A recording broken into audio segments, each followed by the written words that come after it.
자연적인 성장도 있지만 기본적으로 인간은 교훈과 책망과 징계가 없으면 좀 유치하게 되고 미성숙하게 되고 또 개발과 단련과 성장이 일어나지 않습니다. 그래서 오늘 히브리서 12장 11절의 앞에 말씀의 내용들이 뭐냐면 마치 아버지가 아들을 사랑하기 때문에 그 아들을 징계를 통해서 연단하고 가르치는 것이 육신의 아버지나 영의 아버지, 하늘 아버지나 똑같다. 이제 그런 말씀이 나와요. 11절 그 앞에 말씀을 보면.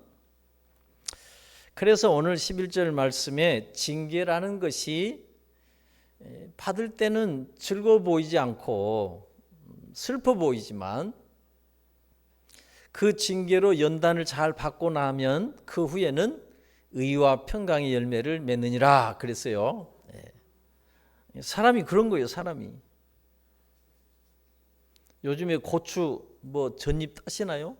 그러니까 식물도 순치기를 하고 격가지를 따줘야 토마토도 고추도 원하는 좋은 열매를 맺게 됩니다.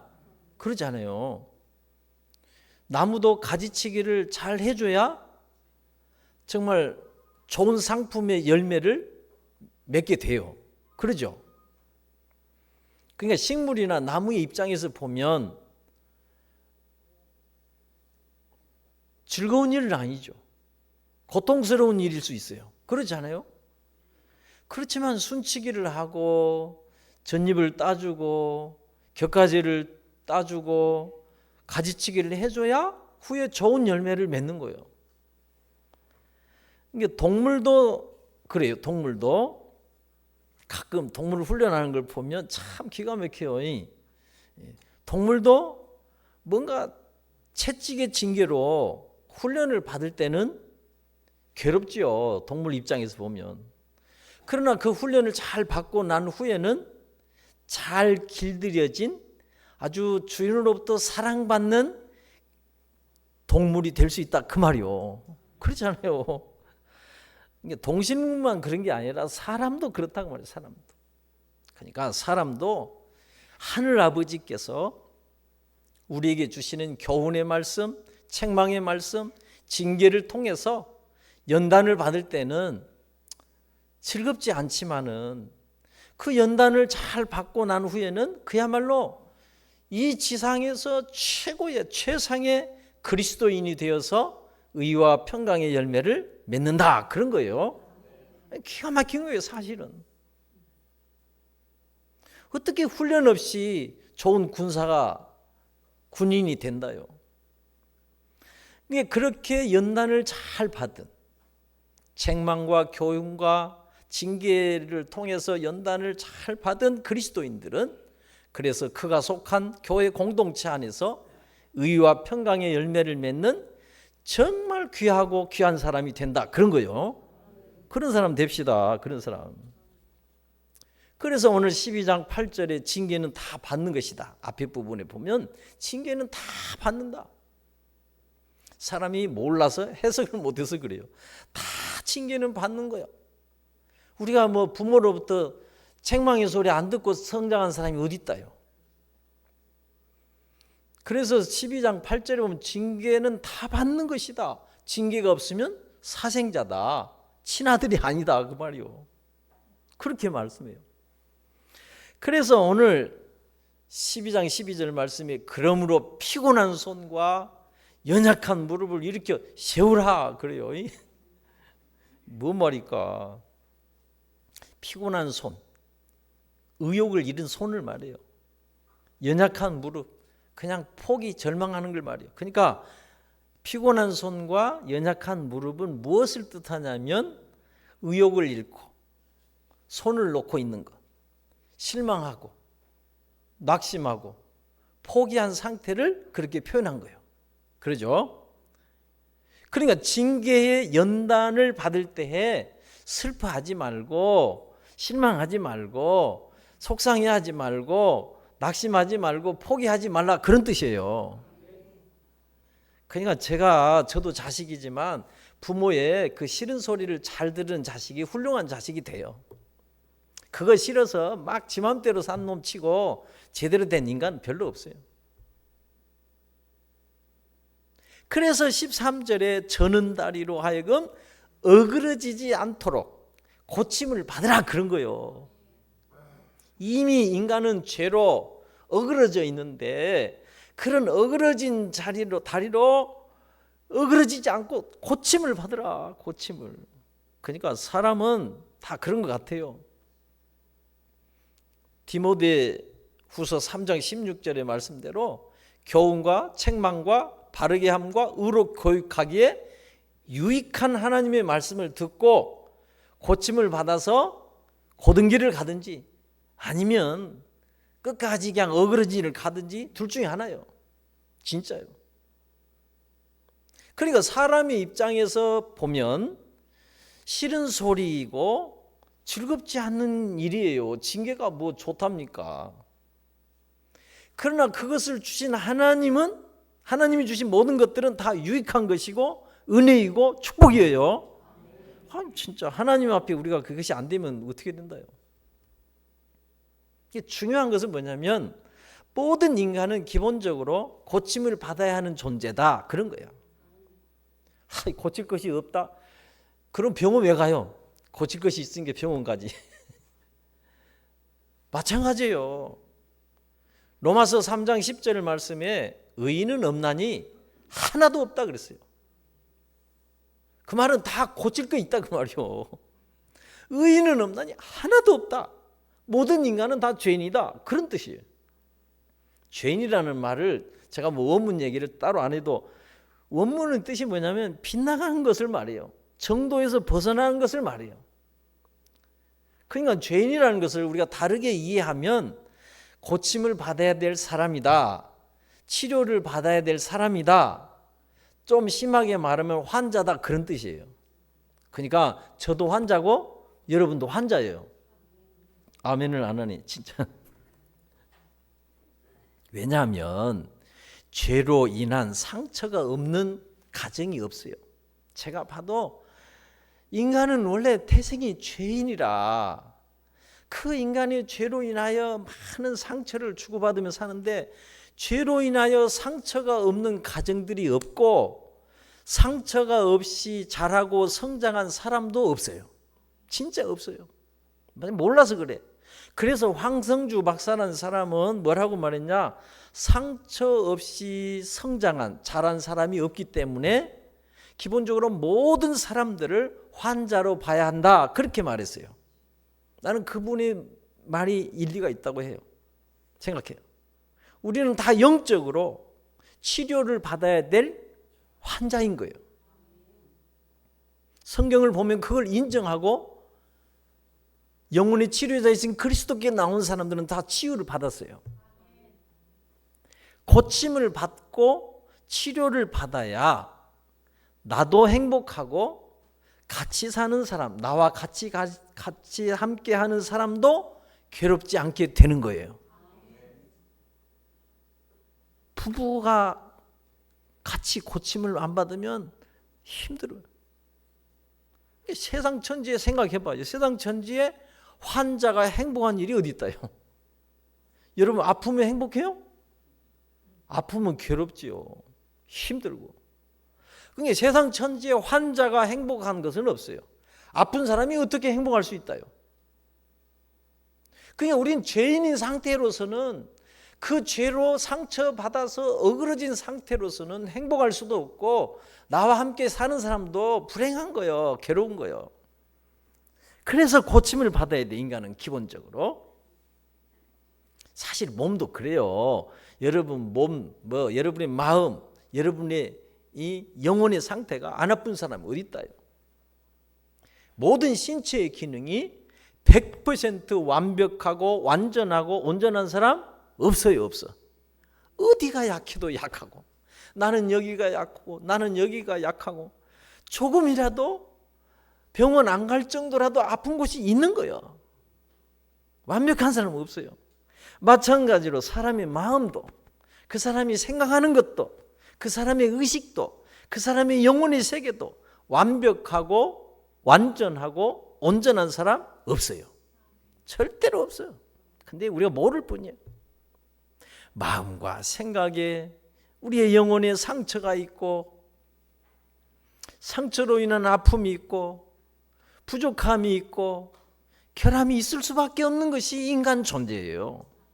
그러니까 여러분 확실히 해야 돼. 오직 하나님만이 완전하신 분이에요. 하나님만이 완전한 거예요. 절대로 인간은 고침을 받고 치료를 받아야 돼요. 그래야 나도 행복하고 나와 함께 사는 사람도 행복한 거예요. 그런데 오늘날 많은 사람들이 지난 과거에 살아오면서 받은 상처로 인해서 부정적으로 고착화된 생각들, 내 성품과 성격과 인격과 삶의 방식과 태도와 습관들에 의해서 관계를 힘들어해요. 평생 관계를 어려워하면서 갈등을 느끼면서 그냥 불행하게 살아가고 있는 거예요. 그냥 버티고 사는 거예요.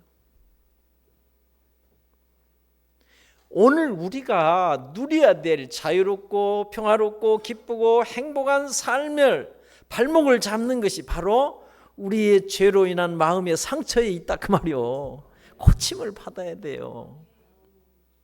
그래서 제가 인터넷 딱 보면 뜨더라고요. 그래서 내가 잠깐 외웠어. 70세가 넘으면 뭐 부자도 효자도 성공도 다 필요 없대요. 70세가 넘으면. 그런데 그 1위가 뭐냐면 꼭 중요한 게 70세가 넘으면 부자도 효자도 필요 없대. 그냥 효자 없어도 된대. 그러면 제일 중요한 게 뭐냐면 옆에 있어도 아무 신경이 안 쓰이는 사람, 옆에 있어도 그냥 편안한 사람이 최고래. 옆에 있으면 신경 쓰이고 신경 써야 되고 그건 좋은 사람이 아니에요. 그냥 있으나 없으나 있는 둥 만 둥 그냥 편안한 사람, 신경 안 써도 되는 사람이 있는 것이 최고래. 70 넘어가면 그냥 그런 사람 돼야 돼. 자꾸 그냥 신경 쓰게 하지 말고 그래야죠. 그러니까 우리의 인생에 행복하고 자유롭고 평안하고 기쁘고 즐겁고 이런 삶을 발목 잡는 것은 다 우리 안에 있어요. 인생과 삶의 활동의 기초가 되는 게 뭐예요? 기초. 우리 마음이에요. 근데 마음이 죄로 인한 상처로 아파. 감정이 상해 있어.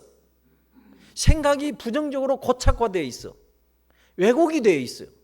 그래서 편견에 사로잡혀 있어. 성격뿐만 아니라 성품과 습관이 부정적으로 고착화되어 있어요. 그러니까 늘 화내는 사람, 분노가 막 날마다 나오는 사람, 말만 들으면 분노 나오는 사람, 이거 습관화된 거예요. 하나님의 거룩한 성령이 지배를 해야 되는데 세상의 영들이 지배를 하고 있어. 어떻게 인생이 행복할 수 있다요? 응? 생각해봐요. 우리는 근본을 찾아가야 돼요. 제가 그래서 이번 5월 첫 주를 그냥 어린이가 어떻고 자녀들이 어떻게 해야 되고 부부가 어째야 되고 뭐 어버이가 어째야 되고 그런 얘기 말고 인간이 어때야 되는가를 생각하고 싶은 거예요. 인간의 본질은 영이에요. 영. 그러니까 이런 껍데기가 아니라 이 껍데기를 움직이는 영, 마음, 영혼이 기예요. 영혼. 혼은 그냥 우리 마음, 생각, 의식, 정신 이렇게 이해하시면 돼. 영은 그보다 더 깊은 하나님의 영이 있어야 돼. 그래서 사람은 그 하나님의 영이 지배를 받고 마음과 생각과 의식과 감정과 정신이 치료를 받아서 바르게 되고 참되게 돼야 행복할 수 있다 그 말이요. 무엇이 우리의 인생을 이렇게 힘들게 하고 안 편하게 하는지를 찾아야 돼요. 아니 병원은 그렇게 잘 찾아다니면서 잠언서도 그랬잖아요. 우리가 한두 번 한 것도 아니고 잠언서 4장에서 보면 모든 지킬 만한 것 중에서 지킬 만한 것들이 많지요. 뭐 법도 지키고 뭣도 지키고 지켜야 되지만 많지만 그 중에 더욱 내 마음을 지키라.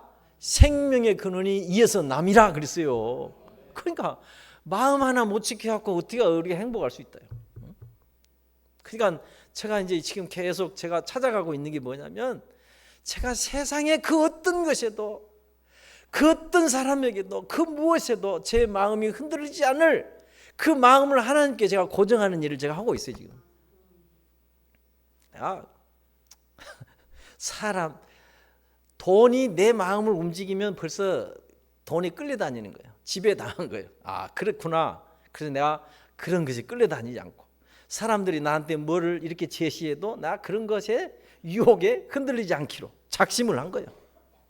하나님만이 내 마음을 주장할 수 있게 마음을 지켜야 돼요. 그래서 성경은 내 영혼이 잘 돼야 범사가 잘 된다고 말한 거예요. 마음이 문제가 있는데 어떻게 범사가 잘 된다요? 마음이 문제가 있으면 내 인생 자체가 삶이 괴로운데, 응?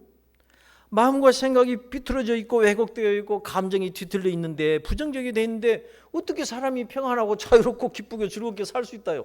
인간은 절대 그럴 수 없어. 짐승들은 그냥 돌아서면 잊어버리니까 그럴 수 있어. 그렇잖아요. 동물들은 그러니까 물고기가 금방 잡혔다가 살려주는데 또 문제잖아. 걔들은 몰라. 의식이 없으니까. 그 사람은 그럴 수 없어요. 그러니까 사람은 그의 마음에 따라 살고 생각에 따라 살고 그의 정신과 영을 따라가는 것이 사람이에요. 사람. 그래서 오늘 14절 말씀에 모든 사람과 더불어 화평함과 거룩함을 따르라 그랬어요. 이것 없이는, 화평함과 거룩함이 없이는 아무도 주를 보지 못하리라 그랬어요. 여러분 깊이 생각해야 돼요. 이런 말씀들을. 그리스도인들은, 저와 여러분은 평생 동안, 하여튼 일생 동안 여러분의 전생애를 통해서 모든 사람과 화평함과 거룩함을 추구하고 따르는 사람이 돼야 됩니다. 이것만 잘 지켜도 여러분 좋은 일이 있으리라. 왜냐, 그것 없이는 주를 보지 못하리라 그랬어요. 우리가 뭐 때문에 교회 와요? 주님 만나러, 주님을 뵈러. 근데 주님을 만나지 못하고 주님을 뵈지 못하는 믿음 생활이 무슨 의미가 있다요? 무슨 가치가 있다요? 응? 우리 좀 생각을 하면서 예수 믿어야 돼. 생각을 하면서. 그러므로 우리는 집에서든 밖에서든 이 세상에서 함께 더불어 살아가는 사람들에게 의욕을 잃게 하고 실망하게 하고 낙심하게 하고 우울하게 하고 포기하게 하는 그런 분위기를 만든 사람이 아닙니다. 화평한 분위기를 만들고 거룩한 분위기를 만들어서 의욕을 불어넣어주고 힘을 내게 하고 열심을 품게 하고 그런 사람이 돼야 되는 거예요. 세상에 좋은 것이 이렇게 많아요. 영적인 세계에. 나는 사람들이 이 시대에 이런 문명이 사람들의 영혼을 다 사로잡고 있다고 생각해요. 그 며칠 연휴에 100만 명이 넘게 해외로 나가고, 해외에서 카드 그런 사람이 카드값이 7조 원이 넘고, 요즘에 어디 병원 박람회 꽃구경, 저 성가로 병문 좀 갔다 오는데 차들이 왜 이렇게 많은지. 여러분, 꽃이 그렇게 좋으면 그 꽃을 주신 하나님이 얼마나 좋은가를 생각해야 돼. 하나님 주셨는데 주신 것만 갖고 놀고 주신 분을 생각하지 않으면 그게 어디 사람이라요. 인간이라는 존재는 정말 이런 화목하고 화평하고 거룩한 분위기에서, 그런 가정의 분위기에서 정서적으로나 인격적으로나 건강하게 자라게 되는 거예요. 그러니까 늘 부부싸움하는 가정에서 자란 아이들은요, 정서적으로 불안해요. 그래서 상처를 받아가지고 상처를 가지고 살아요. 정서적으로나 인격적으로 건강할 수 없어요. 그 사람이 다시 어른이 돼서 결혼해봐요. 또 그 가정이 불행해지는 거예요. 그러니까 치유받지 않으면, 고침을 받지 않으면 계속 문제가 되는 거예요. 여러분 기계가 고장났는데 고치지 않고 계속 해봐요. 망가지지. 더 좋아지는가? 교회도 마찬가지예요. 화목하고 화평하고 거룩한 분위기를 해서 은혜를 입고 영적으로 건강하게 되는 거예요. 정말이에요. 그러므로 그리스도인들은 공동체 안에서 나쁜 행동을 보여주면 안 되는 거예요. 질이 떨어지는 낮은 수준의 삶을 보여주면 안 돼요. 우리는 예수 그리스도 수준까지 가야 돼요. 교회 안에서, 이거는 교회는 세상 나라가 아니에요. 교회 안에서 세상의 방식을, 세상의 기준을 따라가는 것을 제시하면 안 되는 거예요. 교회는 하나님 나라예요. 세상 나라가 아니에요. 교회 안에서 의욕을 잃게 하고 힘을 잃게 하고 용기를 잃게 하고 그런 말들과 태도들을 정말 조심해야 돼요. 어떻게든지 함께해서 서로 조화를 이루고 함께해서 힘을 합쳐서 용기를 내고 주의 나라를 세워가는 것이 하나님 나라 교회예요. 교회. 이런 거를 못하는 것이 왜 그러냐? 전부 다 상처로 아파. 다 부정적이게 왜곡되어 있고. 근데 이런 것들을 치료를 누가 하냐? 하나님의 은혜로 된다 그 말이요.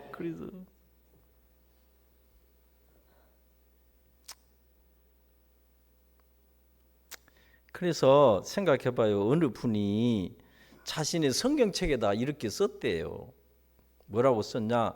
나는 원망하고 불평하고 실망하고 낙심함으로 사단을 즐겁게 하는 일을 절대로 하지 않겠다. 거부하겠다. 그렇게 썼대요. 얼마나 그런 글씨를 성경에 쓰고 늘 생각하고 다짐하고 얼마나 좋아요. 그것이. 그냥 원망하고 불평하고 미워하고 시기하고 질투하고 분노하는 것들은 다 이게 어려서부터 지금까지 수십 년 동안 마음의 상처, 치료받지 못한 마음의 상처에서 나오는 것들이에요. 그런 것들이 스스로를 실망하게 하고 같이 살아가는 사람들의 삶의 의욕을 꺾고 힘을 빠지게 하고 우울하게 만들고 그런 것들이 사탄을 틈타는, 사탄이 틈타게 하고 사탄을 즐겁게 하는 것임을 알아야 돼요. 절대 우리는 모든 것을 하나님 쪽으로, 그리스도 쪽으로, 제가 다음 주에 밝혀드릴게요. 마태복음 9장 9절 이하에 보면 예수님이 세관에 앉은 마태를 불러요. 나를 따르라고. 당시 세관에 앉았다는 말은 아주 욕먹은 놈이에요. 욕먹은 놈. 손가락질 받고 매국노라고 듣는 사람이에요. 그런 마태를 예수님이 부르는데 마태가 그 예수님을 자기 집에 모시고 성경을 보면 많은 세리와 죄인들이 함께 식사를 해요. 근데 그것을 누가 보냐? 바리새인들이 봐요. 그러니까 바리새인들이 보는데 이 바리새인들이 비가 상하여서 뭐라고 하냐면 예수님의 제자들에게 야, 너희 선생은 성경을 봐봐요. 너희 선생은 그렇게 됐어요. 너희 선생님은 님자도 안 붙여. 그러니까 바리새인들이 얼마나 마음이 병들어 있는가를 알 수 있어. 예수님께 님자도 안 붙이고 야, 너희 선생은 어떻게 세리와 죄인들하고 밥을 먹냐? 막 이렇게 따져요. 참, 성경을 봐봐요. 기가 막혀. 그때 예수님이 마태복음 9장 12절 13절에 보면 어떻게 말씀하냐면 예수께서 들으시고 이르시되 건강한 자에게는 의원이 쓸데없고 병든 자에게야 쓸데가 있느니라 그래요. 아니 병든 자가 없으면 세상에 의사가 어떻게 산다요. 그러니까 나는 진짜 그냥 병원 가면 그렇게 사람이 많고 어디 그냥 꽃밭 축제하는 데 가면 그렇게 사람들이 많고 다 사람들의 영혼을 사로잡아 버렸어. 그냥 세상의 것들이. 그러면서 예수님이 뭐라고 하냐면 너희는 가서 내가 긍휼을 원하고 제사를 원하지 아니하시는 뜻을 무엇인지를 배우라. 나는 의인을 부르러 온 것이 아니라 죄인을 부르러 왔노라 그랬어요. 그게 예수님은 병든 자를 치료하러 오신 분, 죄인을 부르러 오신 분이다 그 말이요. 그러니까 긍휼의 마음도 없는 제사 예배는 의미도 없고 가치도 없는 거예요. 우리 진짜 잘 못 믿었어요. 예수 그리스도는 죄인들, 죄로 병든 영혼을, 죄의 상처로 아픈 영혼을 치료하시는 영혼의 의사이시다 그 말이요. 바리새인들은 자신들이 죄인이고 자신들의 마음과 생각이 병든 것임을 모르는 자들이요. 그러니까 모르면 자기 병을 모르는데 무슨 의사가 필요 있고 어떻게 치료한다요? 그런 거예요.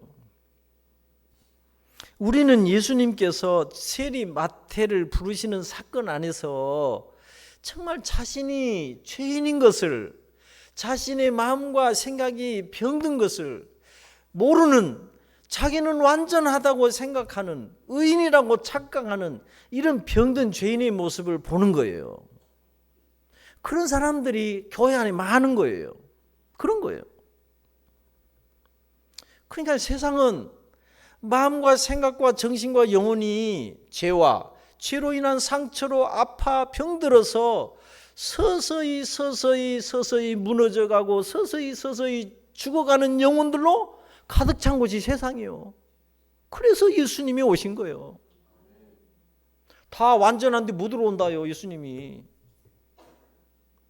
근데 많은 사람들이 자기가 그 죄로 인한 상처로 시달리면서도 그 병의 원인이 뭔지를 모르고 살 뿐이에요. 그냥 사는 거예요. 그냥 계속 살아가면서 왜곡되고 아프고 뒤틀리고. 그러니까 그런 것들을 해결을 하려고 인간들이 개발한 것이 오락이에요. 도박이고 오락이고, 그래서 마약을 하고 게임에 빠지고 중독이 빠지는 거예요. 오직 자기 자신이 죄인인 것을 아는 사람들만이, 자기 영혼이 아프다는 사실을 아는 사람들만이 영혼의 의사이신 예수 그리스도께 나와 고침을 받고 치유를 받고 마음과 생각과 영혼이 건강하게 되어서 생명과 평안의 복된 삶을 살게 되는 거예요. 그래서 오직 예수 그리스도인 거예요. 그래서 오직 예수 그리스도요. 오직 그리스도를 붙들어야 돼요. 내가 아니에요. 자기 의로 사는 사람들이 있어요. 자기 의로 신앙생활하는 사람들. 잘못됐어요. 내 의가 아니라 그리스도를 통한 하나님의 의예요. 절대 하나님을 의지해야 돼. 제가 방송을 잠깐 보는데 그 세계 리포트를 보는데 축구 선수가 되는 게 꿈이에요. 이 어린 아이가. 그러니까 이 축구공 같은 거를 가지고 날마다 그렇게 즐겁게 기쁘게 행복하게 놀고 있던 팔레스타인 산 소년이 이스라엘 전쟁으로 다리를 하나 잃었어요. 제가 그 화면을 보니까 무릎 이하로 잘라냈어. 잃어버렸어. 그때부터 그 아이는요, 하루 종일 아무 말도 않고 아무것도 하지 않고 그냥 우울한 감정으로 멍하니 앉아 있는 거예요. 근데 그것을 본 어머니의 마음이 얼마나 아프겠어요. 그러니까 취재하는 기자가 어머니한테 물어봤어요. 물어보니까 그 어머니가 뭐라고 한지 아세요? 저 아이가 서서히 죽어가고 있는 느낌이라고 그렇게 말했어요. 기자한테. 사람이 꿈을 잃고 의욕을 잃고 희망을 잃으면 그렇게 되는 거예요. 절망에 빠지면 죽으면 이러는 거예요. 다리를 잃고 축구선수의 꿈을 잃은 그 아이의 마음의 아픈 상처와 절망을 누가 어떻게 치료해주고 보상해줄 수 있다요? 이미 다리를 잃어버렸는데. 그러니까 이것은 인종과 민족과 나라와 종교를 떠나서 한 인간의 꿈이 좌절되었을 때 느끼는 이런 실망감, 절망감은 키에르케르고르가 말한 대로 죽음에 이르게 하는 영혼의 병인 거예요. 병이에요. 인간을 죽음에 이르게 하는 이런 절망이라는 영혼의 병의 뿌리는 어디에 있냐? 죄이죠, 죄. 그러니까 이 세상에 죄로 인하여 이런 이상한 세상이 된 거예요. 어젯밤에도 제가 세계 리포트, 세계는 지금 보는데 비참해요. 방글라데시도 그렇고 콜롬비아도 그렇고 베네수엘라도 그렇고 뭔 이란이 뭐 얼마나 좋겠다요. 생각해봐요. 죄로 인한 치료되지 않는 마음과 영혼의 상처는 그렇게 사람들을 자유롭고 평화롭고 즐겁고 기쁘고 행복한 삶을 발목 잡고 있는 거예요. 그래서 키에르케고르가 죽음에 이르는 병이라는 책에서 이런 기도문을 써놨더라고요. 그래서 제가 인용해 왔어요. 뭐라고 기도했냐면, 주여 우리에게 무익한 것들에 대하여 흐린 눈을 주시고 당신의 그 모든 생명의 진리에 대하여는 밝은 눈을 주소서. 그렇게 썼어요. 오늘 우리들도 우리를 해치는, 나를 괴롭게 하고 나와 함께 사는 사람들을 괴롭게 하는 그런 무익한 것들에 대해서는 흐린 눈을 주시고 정말 모두를 행복하게 하는 진리의 눈에 대해서는 밝은 눈을 주시기를 원합니다. 그렇게 돼야 돼요. 인간 자체가 고침을 받아야 돼요. 기본적으로 인간은 유전학적으로 물려받은 것도 있어요. 유전적으로 태어난 것도 있어요. 그렇지만 성장 과정에서 만들어진 것들이 더 많아요. 제가 볼 때. 저도 목회 생활을 하면서 많이 극복을 한 거죠. 그래서 인간은 과거에 경험했던 충격적인 사건들이나 그런 과거의 경험들이 지금의 나를 형성하고 있는 거예요. 공부를 해야 돼요. 그러니까 여러분 이해를 돕기 위해서 말하지만 세월호 사건을 경험한 가족들은요, 지금도 바다를 못 봐요. 바닷가를 못 가. 왜 그러냐면 그 바닷가를 가면 그 세월호 사건이 다시 떠오르는데 어떻게 바다를 본다요? 사람은 그렇게 된 거예요. 응? 사람은 태아 때부터 시작을 해서 유아기와 유년기와 청소년기를 거치면서 양육 환경, 그러니까 너무 가난한 환경에서 자랐으니까 우리도 불행한 거예요. 양육자의 태도 방식, 옛날에 우리 어머니들이 아버지들이 잘 알고 우리를 키웠습니까? 그냥 잘못하면 혼내고 막 나무라고 윽박지르고 못하게 강압적으로 하고, 그런 크고 작은 사건들, 그런 상처로 인해서 지금의 나가 만들어져 있는 거예요. 자기를 공부를 해야 돼. 부부도 그래서 아내가 어떤 어려운 환경에서 성장해, 어려서부터 어떤 환경에서 성장했는가를 공부를 해야 돼. 결손 가정이나 편부모 가정 밑에서 성장한 아이들은요, 정서적으로나 인격적으로나 성격적으로나 다듬어질 것이 많아요. 근데 그걸 몰라.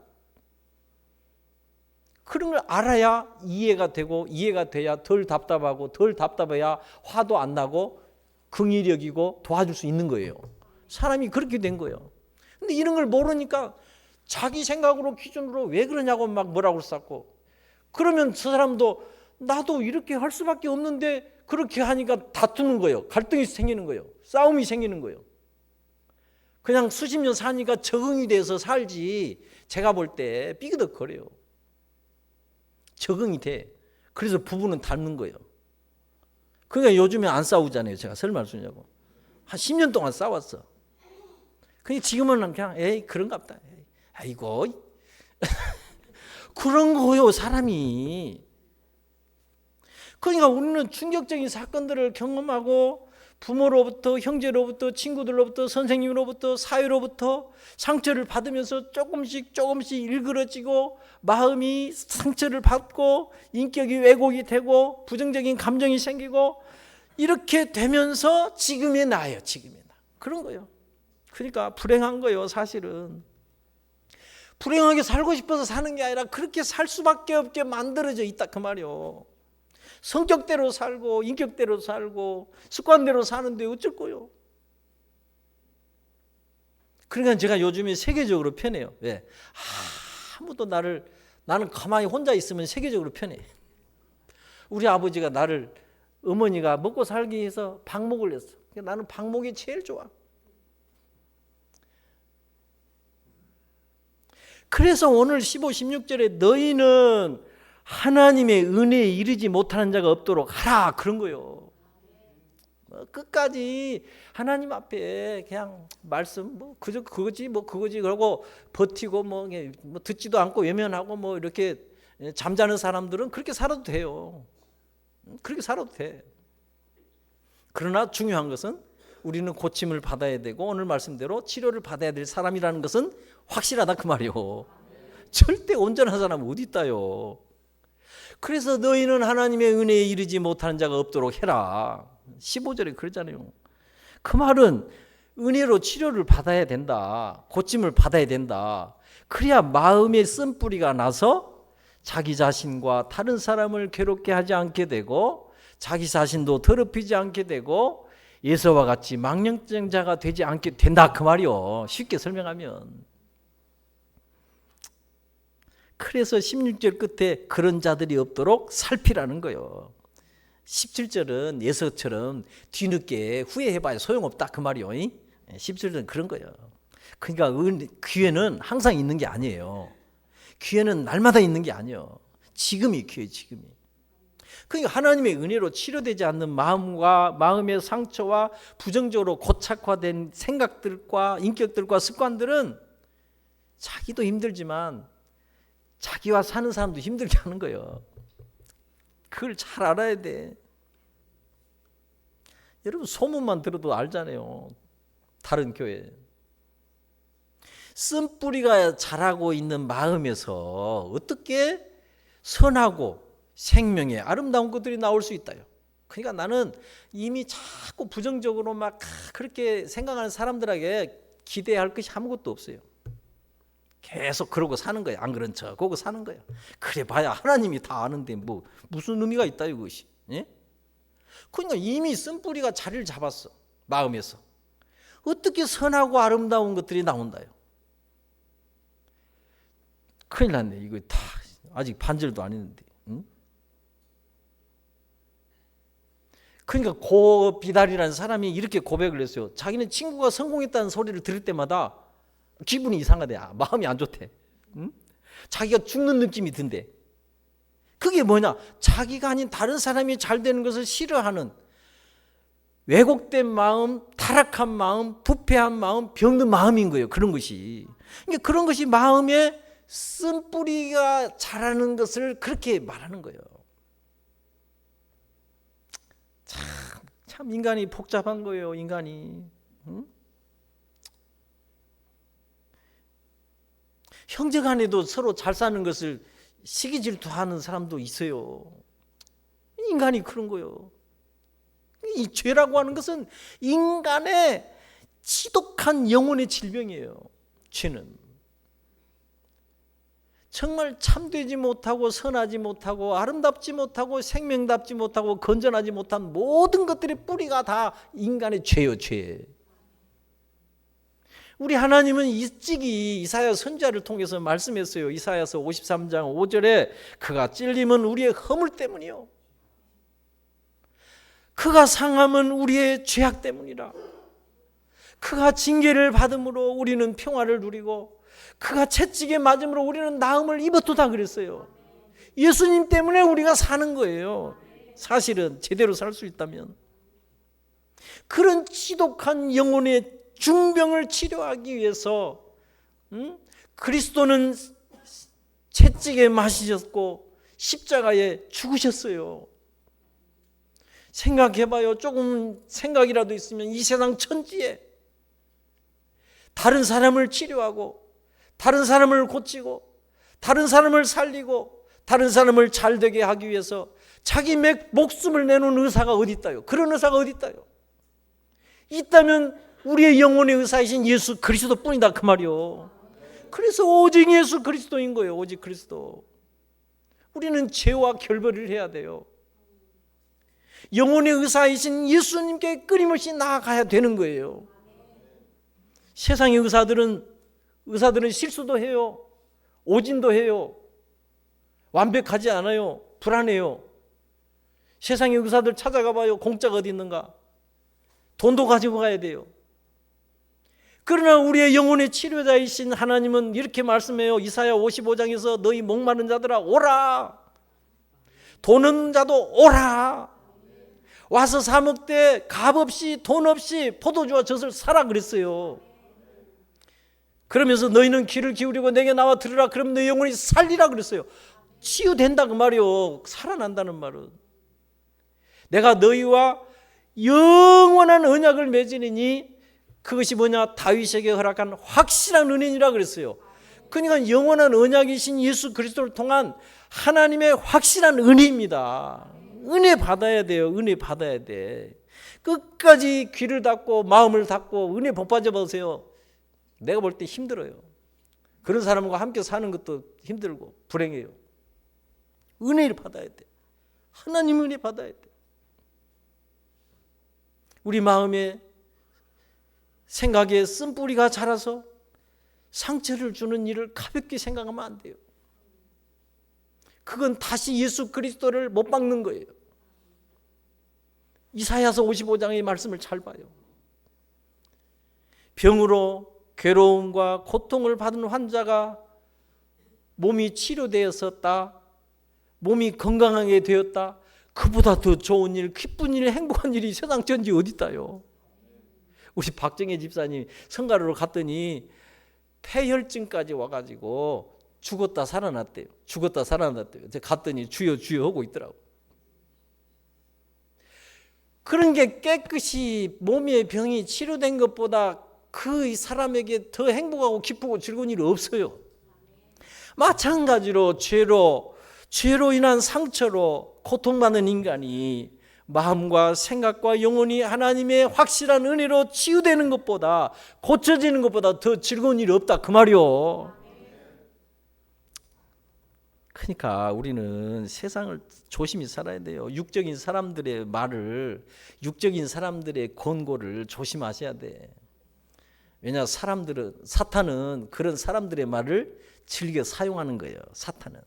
제가 이제 쫙 분석을 해보니까 그래. 그러니까 항상 늘 기도하고 말씀으로 살고 깨어있는 사람들의 말을 들어야 돼. 절대 이 부정적으로 왜곡된 사람들의 마음에서 나오는 말들을 들으면 여러분 손해요. 손해. 돌이킬 수가 없어. 가짜만큼, 거짓만큼, 속이는 사탄만큼 위험한 존재는 없어요. 위험한 것은. 잘 생각해야 돼요. 마음과 생각을 살피신 분이 하나님이에요. 우리의 영혼을 살피신 이가 하나님이시요. 그 영혼의 의사이신 주님과 여러분이 인생을 살아가면서 그런 영혼의 의사이신 주님과 누구보다도 더 많은 시간을 보내야 되고, 더 많은 시간을 함께 있어야 되고, 더 많은 것들을 그 주님께 물어야 되고, 더 많은 것들을 그 주님께, 영혼의 의사이신 하나님께 많이 털어놓아야 되는 것이 인간이에요. 생각해봐요. 여러분 병원 가서 한 2, 3분 그 의사 만나려고 몇 시간씩 기다리는 사람들이 어떻게 우리의 영혼의 치료자이신 예수님 앞에서, 하나님 앞에서 잠깐 머물다 갈 수 있다요. 설교 길다고 그러지 마요. 여러분이 일주일에 한 번 오니까 얼마나 하나님이 하시는 말씀이 많겠어요. 여러분도 일주일에 한 번 만나니까 뭐 고추가 어쩌고 감자가 어쩌고 막 할 얘기가 많잖아요, 서로. 응? 여러분, 내 영혼의 의사이신 그런 하나님 앞에 나가서 오래오래 머무는 것이 축복이에요. 그런 믿음이 최고의 축복이에요. 평생 잘 안 바뀌는 것도요, 그런 하나님을 만나는 확실한 은혜를 받으면요, 그 사람이 인생의 방향을 바꾸고, 그 사람의 생각도 바꾸고 마음도 바꾸고, 그렇게 해서 치료가 되는 거예요. 되는 거예요. 힘들다는 것은 징계와 연단을 통해서 책망과 교훈과 바르게 의로 교육하기에 충분한 말씀을 통해서 내가 성장하지 않았다는 뜻이고 성숙하지 못했다는 뜻이에요. 해석을 잘해야 돼요. 성장한 아이는, 성장하지 못한 아이는 계단 하나 오르는 것 힘들어요. 못 올라갈 수 있어요. 그러나 좀만 성장해봐요. 아무것도 아니고 올라가는 거예요. 어렵다는 것은 내가 아직 진리에 도달하지 못했다는 뜻이에요.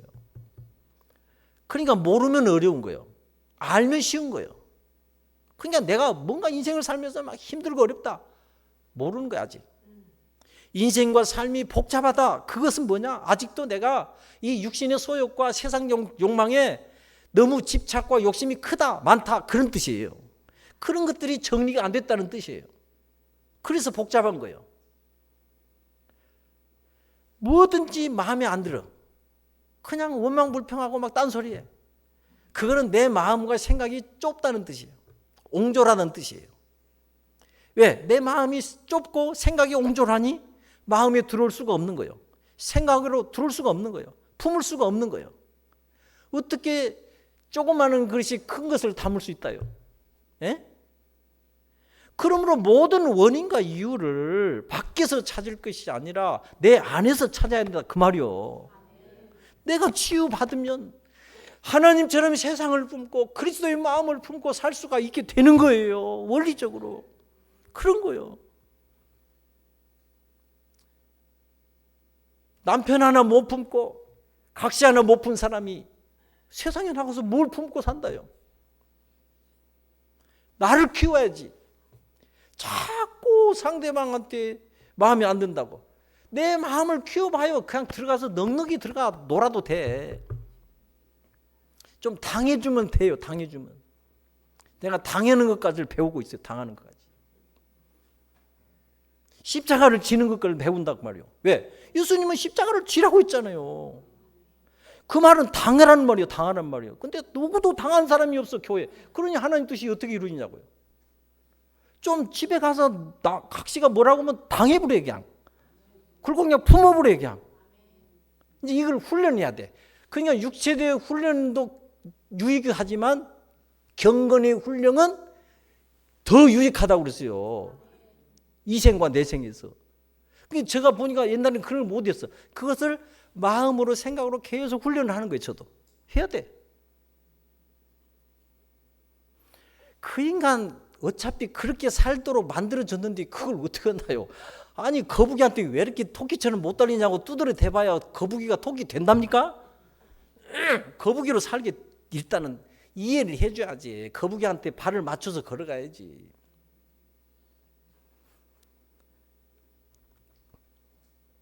제가 요즘에 아침 5시만 되면 해가 밝아요. 날이 밝아.